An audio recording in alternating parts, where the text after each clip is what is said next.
In today's video, I'm going to teach you how to fix inventory not being tracked in Shopify for 2025. If you're struggling with tracking your inventory in Shopify, don't worry. I'm here to guide you through the process.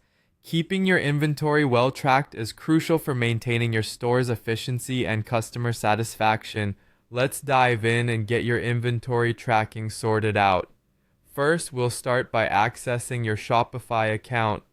Once you've logged in, navigate to the dashboard's home page where you manage your store. From here, we'll take a closer look at the inventory options. Click on the Inventory tab located on the left-hand side of your Shopify admin panel. This section is where you can manage your products and see your current inventory status, so it's an essential part of ensuring your catalog is up to date. Once you're in the inventory section, you'll want to take a look at the specific product you believe is not being tracked correctly. Click on that product to open its details. Now this part is crucial. Ensure that the Track Quantity checkbox is enabled.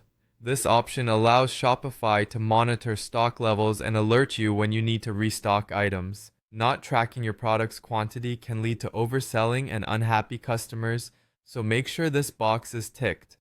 After enabling track quantity, the next step is to set the available quantity for your product. You'll find this option under the same inventory management section. Here, specify how many units of the product you currently have. Accurately entering this information is key to prevent overselling and to manage your restocks efficiently.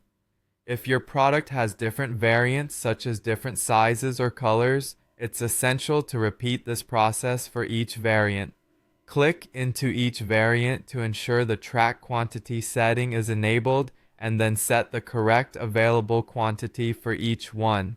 Each variant's inventory is managed separately, so don't miss this important step if you have items with multiple styles or versions. Once you've adjusted the quantity settings for the product and all its variants, don't forget to save your changes. This is the final step, but arguably the most critical to ensure that all the adjustments you've made are recorded. Simply click Save, and you're done. And there you have it, a straightforward way to make sure your inventory is tracked accurately on Shopify. By following these steps, you'll maintain a well-ordered inventory, prevent overselling, and keep your customers satisfied. Keep these practices in mind, and running your online store will be a smoother experience. Thanks for watching and happy selling.